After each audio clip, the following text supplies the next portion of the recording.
Prabhakaran Jayaraman, CEO Samudra Management Consultants, Sdn Bhd. He has with him 33 years of experience in project management, including various leadership roles in the military and corporate training institutions. He obtained his PhD from UTM in 2009 in the field of engineering business management with research interests in project management. He is currently a postdoctoral fellow at UTM with research interests in the field of learning effectiveness. Major Prabha served as the head of Marine Technology Academy, Boston Naval Shipyard for 10 years. He was the member of the multi-billion ringgit New Generation Petrol Vessel project from 2000 to 2014.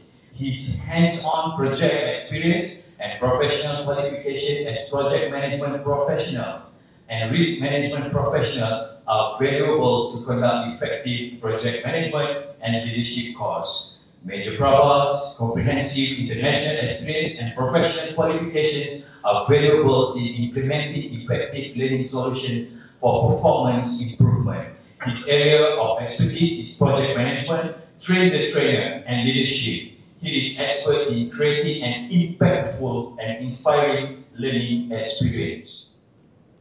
Very good afternoon.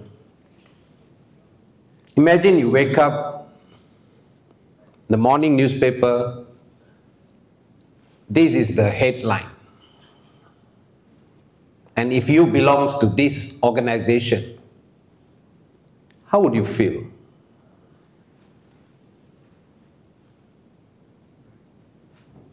Frustration, humiliation, disappointment.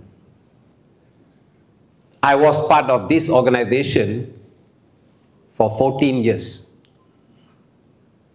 We were responsible for a mega project, 6 billion ringgit in total. 16 July 2005. In less than 1 year, we transformed that project. Again in newspaper, a success story. A new generation petrol vessel, successfully delivered, currently protecting the maritime interests of our country at Straits of Malacca and South China Sea. So in the next 9 minutes or so, I'm going to share with you what were the transformational, innovative approaches that enable a mega failed project to be successful.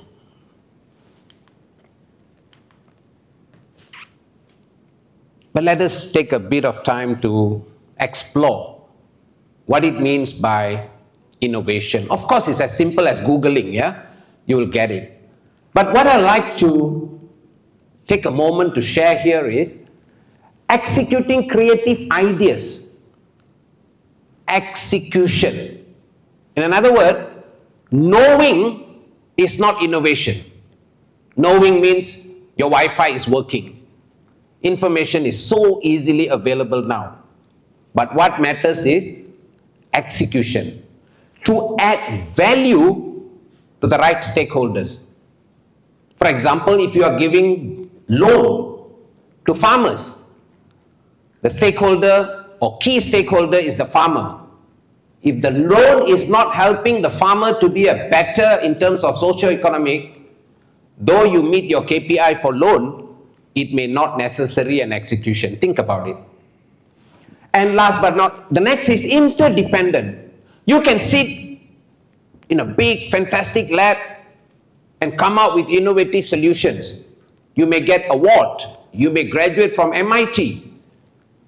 But if the solution is for a layman, a technician, a school dropout, a farmer who didn't go to school, if they cannot relate to it, that may not be an innovation. Because innovation is always an interdependent activity. And one last thing that I like to emphasize here is business, technology, artificial intelligence, big data, machine learning, etc., etc. No matter how high the technology, if we cannot get the human factors right, innovation won't work. Because end of the day, ultimately, it's about human. My company spends hundreds of millions for the shipbuilding project. It's a public knowledge. So when I read Michael Beer's article on great training robbery in 2016 from Harvard Business School, he produced a report, Great Training Robbery. Meaning many of you who are signing the check as a CEO, as a president, as a minister of human resource, we are all involved in that robbery. Me as a trainer, as the owner of a training company. It's quite embarrassing, right? Robbery. And it's from Harvard Business School. What he says is, more than 80% of investment in learning, it's a waste.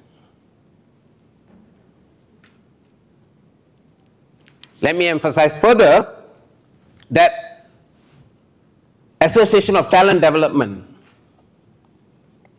they produced a report called Missing Link in Learning. Why? Because when it comes to innovation, a lot of companies spend money on sending people for training, investing on technology, getting consultants.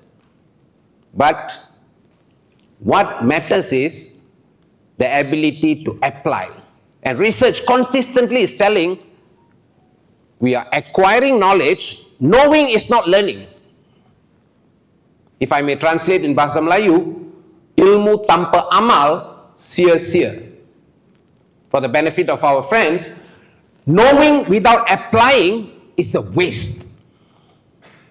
And trillions of dollars are daily wasted, or rather yearly wasted, according to research. And what can we do differently?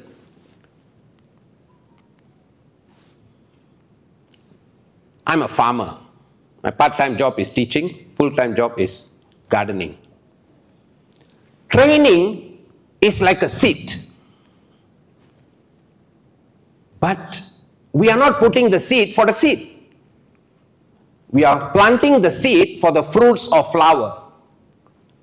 But after planting the seed of training, many organizations don't have budget or resources or people involved to fertilize, to water, to pull the weeds. Thus, trillions of dollars worth of training investment die as dry seed.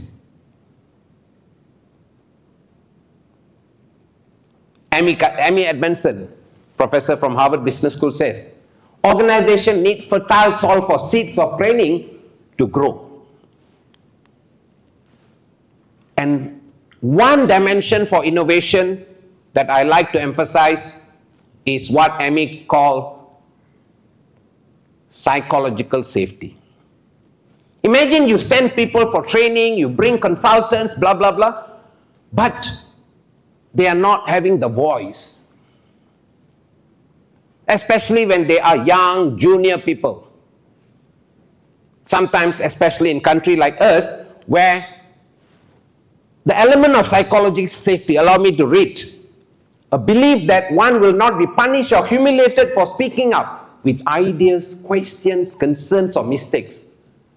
And the team is safe for interpersonal risk-taking. Imagine you are having a board meeting, a Tan Sri or Dato or whoever, the high-profile people are doing something wrong. Generally, in our culture, where power distance is very high, very unlikely we will stop them. That is a major problem for innovation.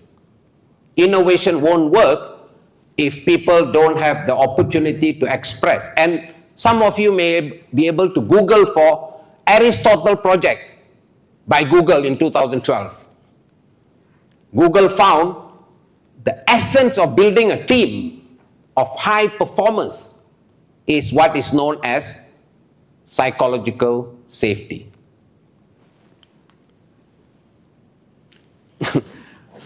About a few weeks ago, my son sent me this slide while attending his lecture from a London Business School.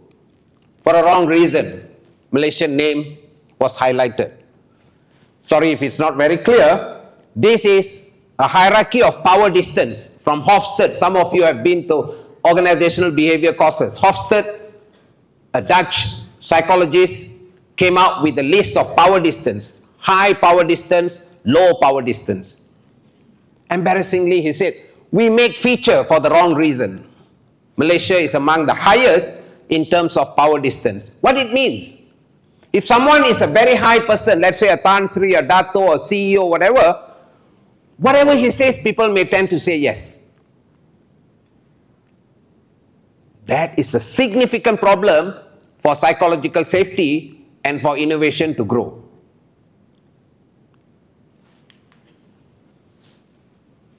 I had the privilege in the Army, in the United States. There's a center for we call that Center for Army Lesson Learned. From the project that we failed and later successful, we have captured a few key lessons, what we call as after action review. And from that, we had the privilege of being invited by the Royal Navy of Oman to conduct training on project risk. Let me just, in Lima and a couple of other things. But one thing that I would like to emphasize is, if you want innovation to execute in a form of project, what it says is, because of poor project management skill, for every $1 billion worth of project, 11.4%, $114 million are wasted, according to Project Management Institute's Pulse of Profession 2020. This number alone will justify for CEOs to pay attention to competency building. Don't leave it to HR department. 11.4%. My friends, if you want to drive a bus, you need driving license. If you want to be a kindergarten teacher, you need teaching license. But do you realize many people drive national projects, international projects, mega projects without any form of project management training?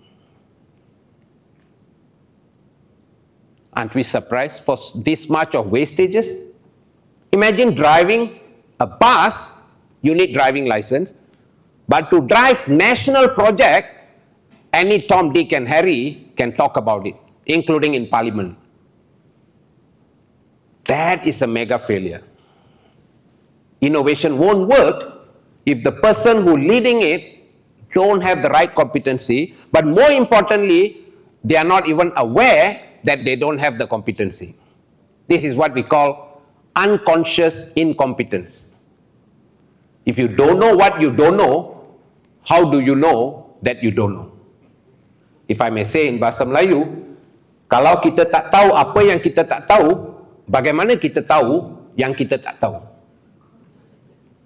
Especially in a high power distance country like us, the person with the title YB, Tan Sri, Dato, etc., can get away with unconscious incompetence. We call them accidental project managers. So if a project or innovation is managed by accidental project managers, having accident is not surprise. Unfortunately, that is causing a major challenge to the national development. A rich country like us, we shouldn't be struggling for food. Do you know that we are not even self-sufficient for rice? We are talking about big data, artificial intelligence, and so on. That is something that we need to explore. So my suggestion is, if you want innovation to work, we can invest on technology. However, the person who runs it must have the right competency. And no matter how high the technology, my friends, the human factor, Amy Edmondson called that psychological safety. What does it mean? When it comes to innovation, ideas, knowledge, it's not by those who have titles. Sometimes we can learn from the most junior person. We call that reverse mentoring. Sometimes we can learn from the housekeeping person about cleanliness. Technicians, operators, sometimes they know better than CEOs and engineers because they have been dealing with it. Our parents can teach us economic better than professors sometimes because they don't spend future earnings because there's no such thing as credit card. Many of us spend our future earnings while having big academic qualification. So all my wish list is be aware that knowledge without action is wastefulness. Action without knowledge is foolishness. Imam Al-Ghazali. Thank you very much. Thank you. Thank you so much. Thank you. Thanks, that was good.